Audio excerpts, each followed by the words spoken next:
Good morning students. ఈ క్లాస్లో మనం ప్రతిపాదన యొక్క లక్షణాలు ఏంటి అన్నటువంటి దాన్ని చూద్దాం. మనకి ఏదైనా ఒక సక్రమమైనటువంటి కాంట్రాక్ట్ ఉండాలి అంటే ఆ కాంట్రాక్ట్లో ప్రతిపాదన స్వీకృతి అన్నటువంటిది చాలా ముఖ్యమైనటువంటి విషయం.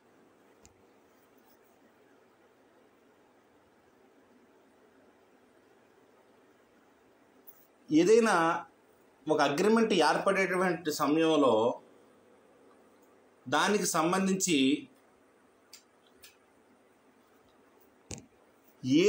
అక్కడ ఉన్నటువంటి ఒక వ్యక్తి చేత మరొక వ్యక్తికి ఒక ఖచ్చితమైనటువంటి ప్రతిపాదన ఎవరికైతే చేస్తామో ఆ చేసిన అంటే ఎవరైతే ఆ ప్రతిపాదన చేయించుకోబడతాడో అతడు ఆ ప్రతిపాదన చేసినటువంటి వ్యక్తికి బేషరతు స్వీకృతి తెలియచేయాలి. ఇక్కడ బేషరతు స్వీకృతి అంటే అర్థం ఏంటంటే ఇతడు చెప్పినటువంటి దాన్ని యథాతథంగా ఒప్పుకోవాలి. దానికి ఏ రకమైనటువంటి కండిషన్స్ పెట్టకూడదు, అన్కండిషనల్గా ఒప్పుకోవాలి. అటువంటి దాన్ని ఏమంటామంటే కాంట్రాక్టు అంటాం. ఇక్కడ ప్రతిపాదన అన్నప్పుడు ఏంటంటే అది న్యాయబద్ధంగా కట్టుబడి ఉండవలసినటువంటి అగ్రిమెంట్ లాంటిది. అంటే ఒక వ్యక్తి మరొక వ్యక్తికి చేసేటువంటి ఈ ప్రతిపాదనని అంటే ఒక వ్యక్తి ఇంకొక వ్యక్తికి చేసేటువంటి ఒక ప్రస్తావన ఏదైతే ఉంటుందో ఆ ప్రస్తావన ఏమంటామంటే మనం ఆఫర్ అని చెప్తూ ఉంటాం. ఇక్కడ ఇండియన్ కాంట్రాక్ట్ యాక్ట్ ప్రకారంగా ప్రతిపాదన అన్నటువంటి దాన్ని చట్టం ఈ విధంగా నిర్వచనం చేయడం జరిగింది. అదేంటంటే ఒక వ్యక్తి మరొక వ్యక్తితో అతడు అంగీకారం పొందే ఉద్దేశంతో తాను ఒక పనిని చేయడానికి కానీ ఆ పని చేయకుండా ఉండడానికి కానీ తన యొక్క సంసిద్ధతను తెలియచేస్తే అతను ప్రతిపాదన చేసిన వాడని అంటారు. అంటే దీని అర్థం ఏంటంటే జాగ్రత్తగా గమనించండి. సాధారణంగా కాంట్రాక్టు లేదా ప్రతిపాదనలు అంటే పనులు చేయడం కోసం ఏర్పాటు చేసుకున్నటువంటి ఒప్పందాలను మనం అంటాం చూసారా. ఒక్కొక్కసారి ఏమో తెలిసిన అండి పని చేయకుండా ఉండడానికి కూడా కాంట్రాక్ట్ కిందే లెక్క. అంటే పని చేయడము అన్నటువంటిది ఎంత ఇంపార్టెంటో పని చేయకుండా ఉండడం కూడా అంతే ఇంపార్టెంట్. దీనికి ఒక ఎగ్జాంపుల్ చెప్పాలి అంటే క్లాస్లో చాలాసార్లు చూడండి మాట్లాడకుండా ఉండండి అంటారు మాస్టర్. నేనే మిమ్మల్ని చాలాసార్లు మాట్లాడకుండా అంటూ ఉంటాను. అంటే అక్కడ అర్థం ఏంటి? మాట్లాడకుండా ఉండడమే కరెక్ట్ అయిన విధానం. క్లాసులో పాఠం చెప్పేటప్పుడు మీరు మాట్లాడకుండా ఉండడం కరెక్ట్ అయిన విధానం. అడిగినప్పుడు ఏదైనా ప్రశ్న అడిగినప్పుడు సమాధానం చెప్పడం కరెక్ట్ అయిన విధానం. అంటే క్లాసులో ఉన్నప్పుడు మాట్లాడకుండా ఉండాలి అన్నటువంటిది ఏ రకమైన నిబంధన. అలా కొన్ని పనులు చేయకుండా ఉంటాను అని మనం ప్రామిస్ చేసామనుకోండి, అది కూడా కాంట్రాక్ట్లో ఒక భాగమే. అంటే దీని అర్థం ఏంటంటే ఒక వ్యక్తి ఒక పని చేయడానికి కానీ లేదా ఆ పని చేయకుండా ఉండడానికి కానీ తన యొక్క అంగీకారాన్ని తెలియజేస్తే ఆ అంగీకారాన్ని ప్రతిపాదన చేసినటువంటి వ్యక్తిని పిలుస్తారు. ఈ ప్రతిపాదన చేసే వ్యక్తిని ఏమంటారంటే ప్రామిసర్ అని. ఆ ప్రతిపాదనకి ఎవరికైతే మనం ప్రతిపాదన చేసామో వాళ్ళు దాన్ని ఒప్పుకున్నటువంటి వ్యక్తిని ప్రామిసీ అంటారు. ఎవరైతే ఆ ప్రతిపాదన చేయించుకోబడతాడో అతడిని ప్రామిసీ అని మనకి పిలవడం జరుగుతుంది. ఇక్కడ ప్రామిసర్ని ఆఫరర్ అని, ఆ ప్రామిసీ తీసుకున్నటువంటి వ్యక్తిని ఆఫరీ అని కూడా మనం ఇంగ్లీష్లో పిలుస్తాం. అంటే ఉదాహరణకి ఏ అనే వ్యక్తి తన యొక్క స్కూటర్ని బికి 5,000 రూపాయలకి అమ్మడానికి ప్రతిపాదన చేశాడు అనుకోండి. ఇక్కడ ఏ అన్నటువంటి వ్యక్తి ప్రామిసర్ లేదా ఆఫరర్. ఆ 5,000 రూపాయలకి స్కూటర్ను కొనడానికి సిద్ధపడ్డటువంటి బి అన్నటువంటి వ్యక్తి ప్రామిసీ లేదా ఆఫరీ లేదా స్వీకర్త అవుతారు. నెక్స్ట్, ప్రతిపాదనని ఏ రకంగా చేస్తారు, అది ఏ రకంగా పూర్తవుతుంది. ప్రతిపాదన అన్నటువంటి దాని నుండి నోటి మాట ద్వారా అన్నా చేయొచ్చు, లేదా లిఖితపూర్వకంగానన్నా చేయొచ్చు. ఈ ప్రతిపాదన అన్నటువంటిది విస్పష్టమైనటువంటి ప్రతిపాదనగా ఉండాలి. అంటే వ్యక్తుల యొక్క ప్రవర్తనను బట్టి ప్రతిపాదన అన్నది కనుక ఏర్పడింది అనుకోండి, దాన్ని మనం ప్రచ్ఛన్నంగా ఏర్పడినటువంటి ప్రతిపాదన అని చెప్తాం. ఉదాహరణకి ఏ అన్నటువంటి ఒక వ్యక్తి 4,000 రూపాయలకి తన స్కూటర్ని బికి అమ్మడానికి ప్రతిపాదన చేసాడు అనుకోండి, ఇందాక చెప్పుకున్నట్టుగా అది విస్పష్టమైనటువంటి ప్రతిపాదన అవుద్ది. అలా కాకుండా ఒక ట్రాన్స్పోర్ట్ కంపెనీ వాళ్ళ యొక్క బస్సుల్ని ఆ రూట్లో తిప్పుతూ ఉన్నదనుకోండి టికెట్లకి, దాన్ని ఏమంటారంటే ప్రచ్ఛన్నమైనటువంటి ప్రతిపాదన అంటారు. అంటే ఇక్కడ చూడండి, మనం వాళ్ళు ఎవరాలో ఆ ట్రాన్స్పోర్ట్ కంపెనీ వాళ్ళతో మనం ఏ విధమైన ఒప్పందం చేసుకోము. నేను మీ బస్సు ఎక్కుతాను, నేను నన్ను అక్కడ తీసుకెళ్తారా, అక్కడ నన్ను దింపుతారని మనం ఏమైనా అడుగుతామేంటి? మనం వెళ్తా ఉంటే అతను నువ్వు మా బస్సు ఎక్కుతాను అంటాడు ఏంటి? టికెట్ తీసుకుంటే బస్సు ఎక్కమంటాడు, ఆటోమేటిక్గా వెళ్ళిపోతాం. అలాగే ఏదైనా వాటిలోకి వెళ్తాం, అక్కడ కూర్చుంటాం, టీ తాగుతాం, డబ్బులు ఇస్తాం, వచ్చేస్తాం. ఇలాంటివన్నీ కూడా కాంట్రాక్ట్ తీసుకోగలదు. ఇవన్నీ ప్రచ్ఛన్నమైనటువంటి కాంట్రాక్ట్లోకి వచ్చేస్తాయి. అలాగే ప్రతిపాదన కూడా. అలాగే ఏదైనా ఒక ప్రతిపాదన అన్నటువంటి దాన్ని ఒక నిర్దిష్టమైనటువంటి వ్యక్తి చేస్తే దాన్ని మనం నిర్దిష్టమైన ప్రతిపాదన అంటారు. అలాగే ఈ ప్రతిపాదన అన్నటువంటి దాన్ని మొత్తం మాస్ లెవెల్, అంటే మొత్తం ప్రపంచానికి అందరికీ కూడా చేసేసామనుకోండి, దాన్ని ఏమంటారంటే సాధారణ ప్రతిపాదన అంటారు. ఫర్ ఎగ్జాంపుల్, ఇదే ఎగ్జాంపుల్ తీసుకున్నాం అనుకోండి, ఈ అనేటువంటి వ్యక్తి తన స్కూటర్ని 4,000 రూపాయలకి బికి ప్రతిపాదన చేస్తే అప్పుడు బి మాత్రమే దాన్ని అంగీకరించాలి. ఇది నిర్దిష్టమైనటువంటి ప్రతిపాదన. అలా కాకుండా సాధారణ ప్రజలకు అందరికీ ఉద్దేశిస్తూ చేసామనుకోండి, ఎవరికైనా సరే నా యొక్క ఈ స్కూటర్ని 4,000 రూపాయలకి అమ్మేస్తామని మనం చెప్పామనుకోండి, ఎవరు ఓకే అంటే వాడు దాన్ని కొనుక్కుంటాడు. దీన్ని ఏమంటారంటే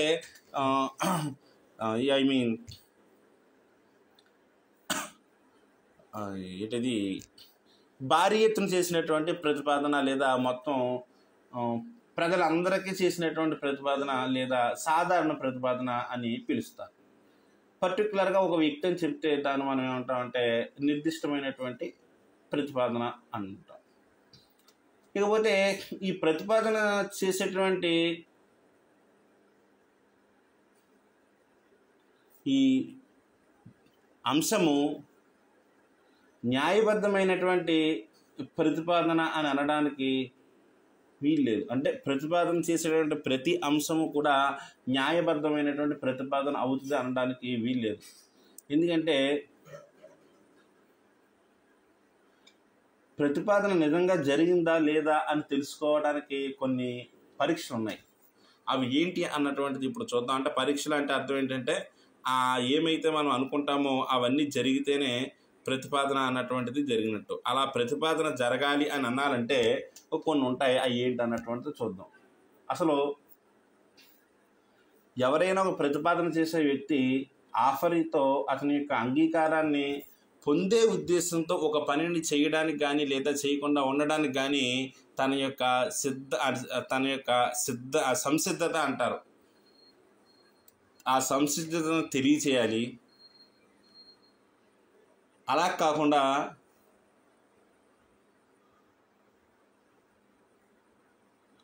కొన్ని సందర్భాల్లో సరదాగా మాట్లాడుతూ ఉంటారు. ఫర్ ఎగ్జాంపుల్, ఎవడో ఒకటి అన్నటువంటి ఒక వ్యక్తి తన యొక్క స్కూటర్ను 10 రూపాయలకి ఇచ్చేస్తానని బితో అన్నాడు. బి ఈ విషయం సీరియస్గా అనలేదు, సరదాగా అన్నాడని తెలుసు. కానీ ఏం చేశాడంటే నేను అంగీకరిస్తున్నాను అన్నాడు. అప్పుడు చేసినటువంటి ప్రతిపాదన అది ప్రతిపాదన అనడానికి వీల్లేదు. అదేదో సరదాగా క్యాజువల్గా టైంపాస్ కోసం అన్న మాటలు. అలాంటి వాటిని నేను సీరియస్గా తీసేసుకున్నాను కాబట్టి ఇంకో 10 రూపాయలు, ఈ 10 రూపాయలు తీసేసుకుని నా స్కూటర్ ఇచ్చి అన్నాం అనుకోండి, అది కరెక్ట్ అయిన విధానం కాదు. తెలిసిపోతామంటే ఇప్పుడు సార్ ఫర్ ఎగ్జాంపుల్ ఏదో ఆటోమేటిక్గా చూడండి, నీకు ఏం కావాలంటే అది ఇస్తాను అంటాం. పలానా పని చేసేదాన్ని నీకు ఏం కావాలంటే అది ఇస్తాను అంటాడు. అంటే ఏం కావాలంటే అది ఇస్తానంటే అర్థం ఏంటి? అవతల వాడు ఏది కోరుకున్నా వీడు ఇచ్చేయగలుగుతాడేంటి? ఇవ్వలేడు కదా, అలా ప్రపంచంలో ఎవడూ ఇవ్వలేడు కదా. కానీ ఆటోమేటిక్గా మనం అంటాం కదా, నీకు నచ్చిన పార్టీ ఇస్తాను అంటాం, నువ్వేం చెప్తే అది చేస్తాను అంటాం. అంతెందుకు ఆటోమేటిక్గా అంటాం, కోపం వచ్చినప్పుడు చంపేస్తానరా అంటాం. అంటే అది నేరమే, అలా అనకూడదు. అయితే అందులో అది నిజం లేదు, ఆ కోపం ఉంది అంతే. దాన్ని అర్థం చేసుకోవాలి తప్పించి ఇదేదో అన్నెసరి కాబట్టి అన్నీ ముక్కబడి వేసుకుని దాన్ని రికార్డ్ చేసేసి ఇదిగో నన్ను వీడు చంపేస్తాన్నాడు కాబట్టి వీడు 6 వేసేయండి అన్నారు అనుకోండి, ఏం చేశారు? అక్కడ జరిగినటువంటి విధానంలో అది క్యాజువల్గా అన్నమాట, కోపంగా అన్నమాట అని చూసుకుని చేస్తారు. అలాగే ఈ ప్రతిపాదన చేసే వ్యక్తి ఖచ్చితంగా ఎవరైతే ఆఫర్ ఉన్నాడో అతడి నుండి అంగీకారాన్ని పొందే ఉద్దేశంతో ప్రతిపాదన చేయాలి. తర్వాత ఆ ప్రతిపాదన అన్నటువంటిది నిర్దిష్టంగా ఉండాలి.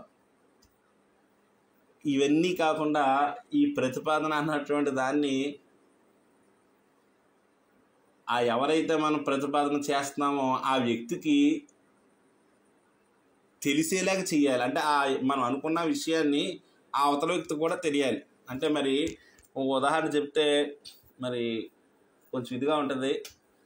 కొంతమంది చూడండి, వాళ్ళు అనుకున్నవన్నీ మనసులో పెట్టుకుంటారు, బయటికి చెప్పరు. అవతలకి అర్థం అవ్వలేదా అంటారు. ఎలా అర్థం అవుతుంది? అర్థం అవ్వవు కదా. మనం ఎవరి గురించి అయితే మాట్లాడుతున్నామో ఆ విషయం అవతల వాళ్ళకి క్లియర్గా అర్థమైందా లేదా, ఈ విషయం వాళ్ళకి చేరిందా లేదా అన్నటువంటిది చూసుకోవాలి. అప్పుడే ఆ ప్రతిపాదన కరెక్ట్గా ఉన్నట్టు. అసలు ఏదైనా ఒక ప్రతిపాదన చెల్లుబాటు అవ్వాలి అంటే దానికి కొన్ని లక్షణాలు ఉన్నాయి లేదా కొన్ని నిబంధనలు ఉన్నాయి. అది ఏంటి అంటే ఇప్పుడు మనం వాటిని చూద్దాం. ఫస్ట్ది, ప్రతిపాదన అన్నటువంటిది న్యాయబద్ధమైనదై ఉండాలి. అంటే ప్రతిపాదన యొక్క అంశాలన్నీ కూడా న్యాయపూరితమైనటువంటి పరిణామాలకు దారితీసేవిగా ఉండాలి. అది న్యాయాత్మకమైనటువంటి సంబంధాన్ని కలిగించేదిగా ఉండాలి.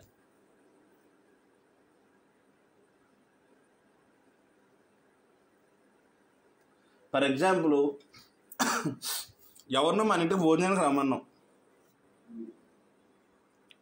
ఇది క్రమబద్ధమైనటువంటి ప్రతిపాదన కాదు. క్రమబద్ధమైన ప్రతిపాదన అంటే న్యాయస్థానం ద్వారా నెరవేర్చగలిగినటువంటి ప్రతిపాదనని క్రమబద్ధమైన ప్రతిపాదన అంటాం. ఆ తర్వాత ఏదో కారణాల వల్ల అతను భోజనం పెట్టలేకపోవచ్చు ఇంటికి వెళ్ళిన తర్వాత. అదిగో నన్ను ఇంటికి భోజనానికి రమ్మన్నాడు, ఇంటికి వెళ్ళాక భోజనం పెట్టలేదా మనం కేసు పెట్టేస్తాను అన్నాం అనుకోండి, అది చెల్లదు. అంటే ప్రతిపాదనలో ఖచ్చితంగా క్రమబద్ధమైనటువంటి అంశాలు మాత్రమే ఉండాలి. అంటే అలా ఉండాలి అంటే వాటిని మనం న్యాయస్థానాల ద్వారా మనం నెరవేర్చుకోవడానికి అవకాశం కలిగేలాగా ఉండాలి. ఇకపోతే రెండోది, ప్రతిపాదన యొక్క నిబంధనలన్నీ కూడా ఖచ్చితంగా ఉండాలి.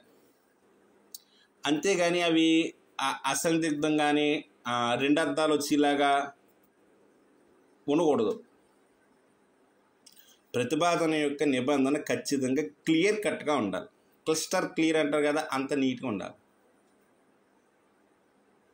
అలా కాకుండా ప్రతిపాదన యొక్క నిబంధనలు కనుక ఖచ్చితంగా లేవనుకోండి, అప్పుడు స్పీకర్తో ఏం చేస్తాడంటే దానికి ఏ విధమైనటువంటి న్యాయాత్మకమైన సంబంధాన్ని కూడా అతను సృష్టించుకోలేడు.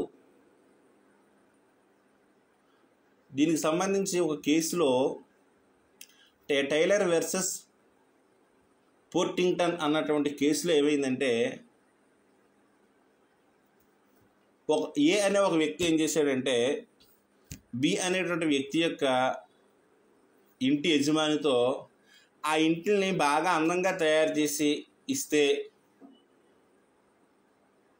ఆ ఇంట్లో ఉన్నటువంటి డ్రాయింగ్ రూములు మొదలైనవన్నీ కూడా మంచి కొత్త కొత్త టెక్నాలజీతో ఏర్పాటు చేసి ఇస్తే, సంవత్సరానికి చాలా ఎక్కువ మొత్తం, అంటే ఫర్ ఎగ్జాంపుల్ మన యొక్క లెక్కలో చెప్పాలంటే ఒక ఎక్కువ మొత్తం ఈ కేసు జరిగినప్పుడు ఏమన్నాడంటే అలా ఇచ్చినప్పుడు సంవత్సరానికి 285 రూపాయల చొప్పున అది తీసుకుంటాను అన్నాడు. అలా 3 సంవత్సరాల పాటు తీసేసుకుంటాను అన్నాడు. ఇది న్యాయస్థానాల్లో నిలబడదండి ఇలాంటిది. ఎందుకంటే ఆ ఇద్దరి మధ్య జరిగినటువంటి ఆ వాగ్దానంలో నిబంధనలు ఖచ్చితంగా లేవు. ఎందుకు లేవు?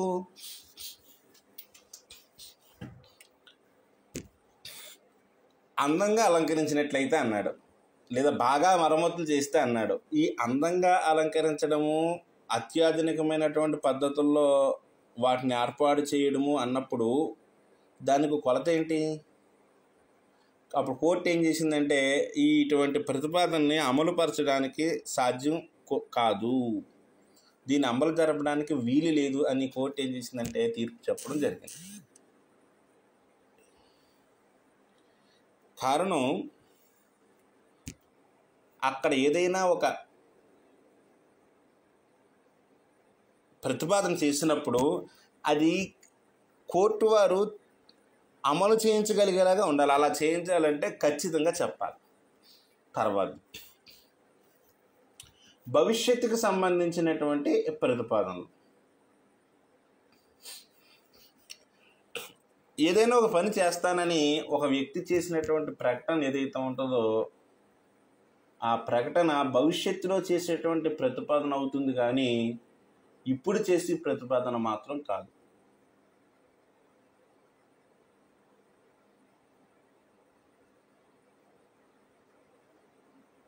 ఫర్ ఎగ్జాంపుల్, ఒక వ్యక్తి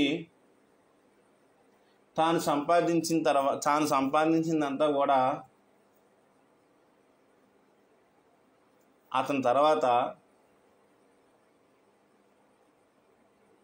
తన కూతురికే చెందుతుందని తన కాబోయే అల్లుడు ఎవరైతే ఉన్నాడో అతనికి రాశాడు. ఇది కోర్టు ప్రకారంగా నిలబడదు. దీన్ని పెరీనా వర్సెస్ ఫేకస్ కేసులో 1895లో కోర్టు ఏమని చెప్పిందంటే ఇది కేవలము అతని యొక్క ఉద్దేశమే కానీ ప్రతిపాదన కాదని కోర్టు తీర్పు చెప్పేసింది. ఎందుకని? ఒక వ్యక్తికి కూతురు తెలుసును, అతను కూతురికి రాస్తే కుదురుద్ది. ఏమన్నాడు? అతను కాబోయే అల్లుడికి రాసాడట. అక్కడ కాబోయే అల్లుడు అంటే ఇక్కడ జాగ్రత్తగా అల్లుడికి రాసేయడం అంటే అది వేరే విషయం. కాబోయే అల్లుడు అంటే ఏంటి?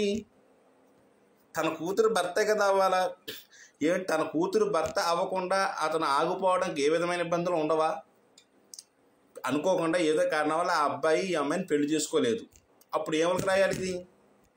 ఇప్పుడు అతను ఏమవుతాడు అంటే భవిష్యత్తులో జరిగేటువంటి వాటిని మనం ఇప్పుడు ఖచ్చితంగా చెప్పలేం. పలానా అమ్మాయిని పలానా అబ్బాయికి పెళ్లి చేస్తాం అనుకుంటారు, పెళ్ళి అయిన తర్వాత భార్య అనాలి, కానీ అందేసుకున్నారు కాబట్టి భార్య అయిపోదు, అలాగే అనుకున్నారు కాబట్టి అల్లుడైపోడు.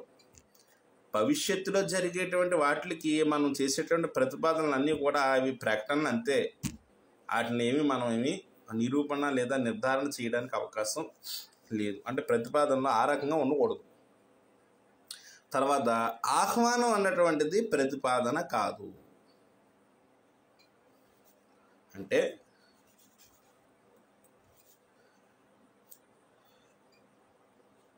ప్రతిపాదన అన్నటువంటి దానికి ఆహ్వానము ప్రాతిపదిక అవ్వదు. ఉదాహరణకి కొటేషన్లు ఉంటాయి.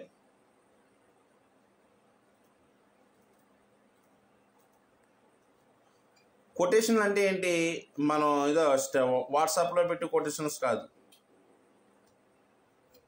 ధరలో క్యాట్లాగులు ఇలాంటివి ఉంటాయి చూసారండి. అవన్నీ కూడా ఏం చేస్తామంటే రాసి పెడతా ఉంటారు.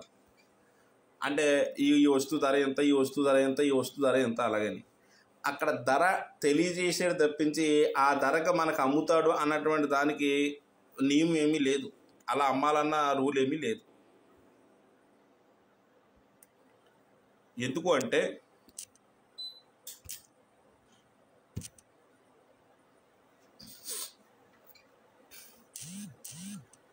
అవి కేవలము ఎందులోకి వస్తాయి?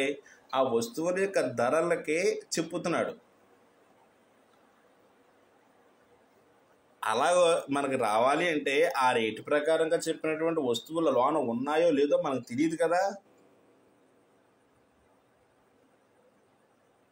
కాబట్టి వినియోగదారులు ఎవడైనా సరే వస్తువు కోసం అడిగినా, ప్రతిపాదన చేసినా ఆ ప్రతిపాదనని షాపు యజమాని ఒప్పుకోవచ్చు, లేకపోతే ఒప్పుకోకపోవచ్చు. బయట బోర్డు ఉంది కాబట్టి నీ దగ్గర వస్తువులు లేవా అని అన్నాం అనుకోండి, దానికి అతను ఏమి చేయలేడు కదా, అతని దగ్గర ఉండాలి కదా వస్తువుల ముందు. తర్వాత స్వీకర్తకి తెలియజేయాలి. అంటే ఈ ప్రతిపాదన కర్త తన యొక్క ప్రతిపాదనని స్వీకర్తగా తెలియచేయాలి. ప్రతిపాదన పూర్తి కావాలి అనుకున్నాం అనుకోండి, దాన్ని ఎవరికి ఉద్దేశించి అయితే చేయబడుతుందో ఆ వ్యక్తికి తెలియచేయాలి.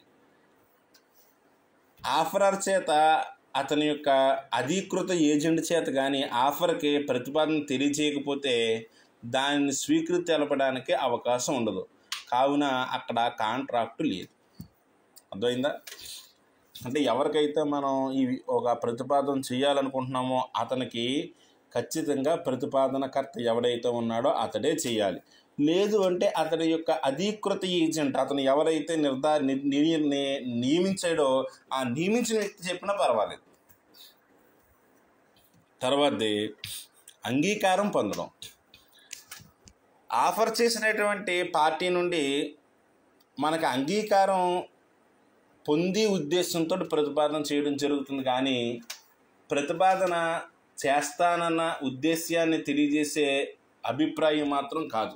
ఇది మనం ఏదైనా ఒక ప్రతిపాదన చేస్తున్నాము అంటే అది అవతల వాళ్ళు ఒప్పుకోవాలి అని ఎప్పుడు ప్రతిపాదన చేయాలి. అంటే సాధారణంగా అంటే కాంట్రాక్ట్ జరగాలి, కాంట్రాక్ట్ ఏర్పడాలి అన్న ఉద్దేశంతో ప్రతిపాదనను చేయాలి. తర్వాత ఏంటంటే షరతులు. ఎవరైనా సరే ప్రతిపాదన చేసే వ్యక్తి షరతులతో కూడినటువంటి ప్రతిపాదన చేసాడు అనుకోండి, ఆ ప్రతిపాదన యొక్క షరతుల్ని ఆ ఆఫరీ అంగీకరించినంత వరకు కూడా ప్రతిపాదన చెల్లుబడి కాదు. ఇతను ఏమైతే షరతులు పెట్టాడో ఆ షరతులన్నింటినీ కూడా స్వీకర్త ఒప్పుకోవాలి. అలా ఒప్పుకుంటేనే అప్పుడు ప్రతిపాదన చెల్లుబడి అవుతుంది. తర్వాత ధర, అంటే ధర యొక్క ప్రకటన. ధర యొక్క ప్రకటనని అమ్మకపు ప్రతిపాదనగా భావించకూడదు. ఉదాహరణకి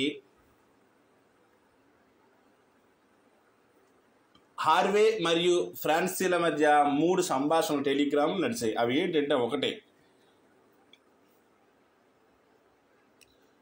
నీవు నీ యొక్క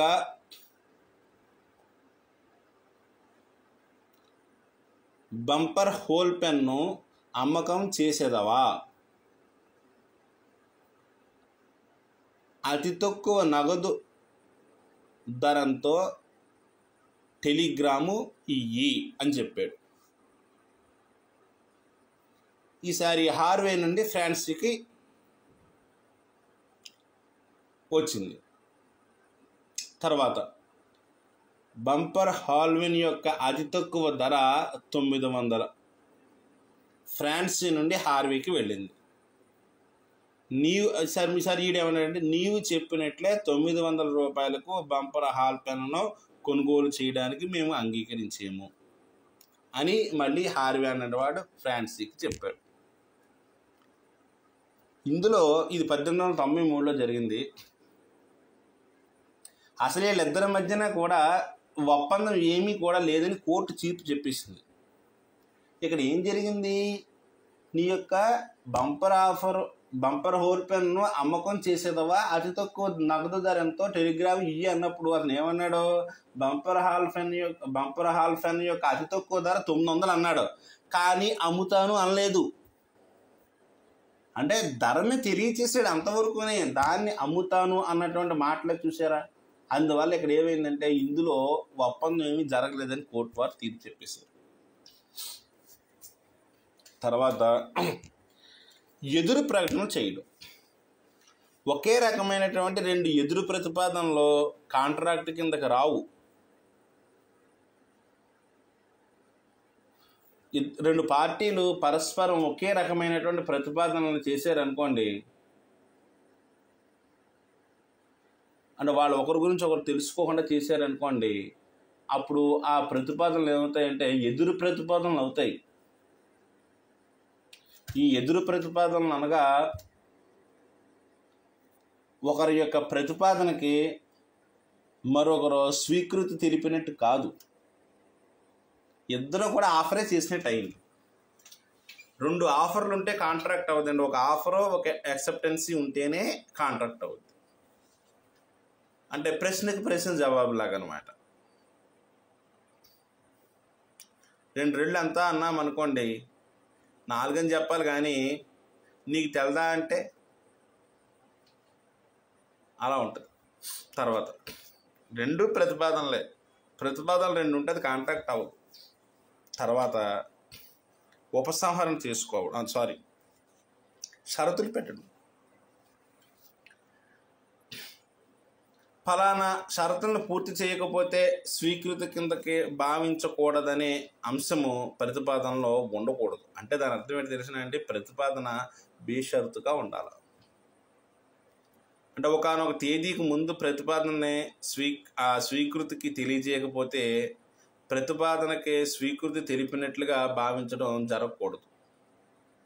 అంటే స్వీకృతి తెలియజేయకపోతే ఏమవుతుందంటే ప్రతిపాదనకి స్వీకృతి తెలిపినట్లుగా భావించబడుతుంది.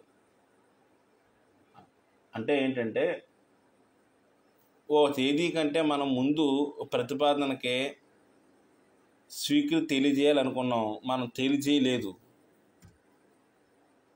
ఈ విషయాన్ని ప్రతిపాదన చేసేటప్పుడు చెప్పకూడదు. ఉదాహరణకి ఏ అనే వ్యక్తి బి అనే వ్యక్తికి ఈ విధంగా రాశాడు, నేను నా స్కూటర్ని 5,000 రూపాయలకు అమ్మకం చేస్తానన్నాడు. నీ నుండి కనుక సమాధానం రాకపోతే నా ప్రతిపాదన నీవు అంగీకరించినట్లుగా భావిస్తున్నాను అన్నాడు. బి నుండి సమాధానం రాకపోతే అక్కడ కాంట్రాక్ట్ లేనట్టే. అంటే ఇది ఎలాగంటే చెప్పమంటారా మనకు బాగా అర్థం అవడానికి? మౌనం అంగీకారం అంటారు కదా, అలాగా ఏ అన్నటువంటి వాడు స్కూటర్ని 5,000 రూపాయలకు అమ్మకం చేస్తాడంట. దానికి బి నుండి అవును అని వస్తేనే అగ్రిమెంట్ అవుద్ది, కానీ నీ దగ్గర నుంచి కాదు అని వస్తే అగ్రిమెంట్ అయినట్టుగా అనుకోకూడదు. ఎందుకంటే బి చాలా కారణాల వల్ల చెప్పలేకపోవచ్చు. ఫస్ట్ అతనికి తెలియకపోవచ్చు, రెండోది అతను ఆ కమ్యూనికేషన్ చేయలేకపోవచ్చు. అసలు ఇవన్నీ నెగిటివ్గా వస్తాయి. కావాలి అంటే ఒక రకంగా మనకు బాగా అర్థం అవ్వాలనుకోండి, ఏమండి పలానా రోజున మా ఇంట్లో పెళ్ళి, మీ అందరూ కూడా భోజనానికి రండి అని ఎవడన్నా చెప్తారు, కానీ ఈరోజు మా ఇంట్లో భోజనం పెట్టట్లేదని ఎవడన్నా చెప్తాడేంటి? ఎవరన్నా ఇంట్లో మనం భోజనానికి వెళ్ళామనుకో వాళ్ళు భోజనానికి రమ్మనమంటే వెళ్తాం, అంతే కదా. అలా కాకుండానే మీరేం భోజనానికి రావద్దని చెప్పలేదు కదా కాబట్టి వచ్చామన్నారు అనుకోండి, అది ఎంత చిరాగ్గా ఉంటుంది. అలాగే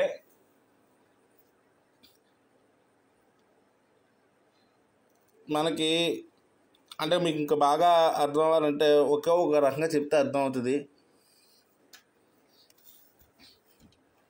మనం ఎవరికో ఒక ఆఫర్ ఇచ్చాం, బాగా ఆలోచించి రేపు అవునని చెప్పన్నాం అనుకో, ఇంకెందుకో ఆఫర్ ఇవ్వడం. అవునని చెప్పని మనం చెప్పకూడదు, ఆ షరతులు ఎట్టకూడదు.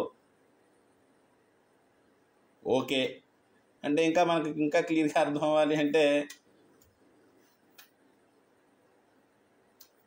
అవతల వాళ్ళని నిస్సహాయ స్థితిలో పెట్టేసినప్పుడు వాళ్ళు ఏమి చేయలేరు. వాళ్ళు అర్థం చేసుకుని సమాధానం కావాలని చెబితే కాంట్రాక్ట్ ఏర్పడుతుంది, కానీ వాళ్ళు అది తెలియక లేదా చెప్పడం కుదరక చెప్పలేకపోయారు అనుకోండి, నువ్వు చెప్పలేకపోయావు కాబట్టి నువ్వు ఒప్పుకున్నట్టు అన్నావు అనుకోండి, అది కాంట్రాక్ట్ ఏర్పడదు. ఇది దాని అర్థం. ఆ తర్వాత ఏంటంటే ఉపసంహరణ చేసుకోవడం. ప్రతిపాదన చేసినటువంటి వ్యక్తి యొక్క ప్రతిపాదనని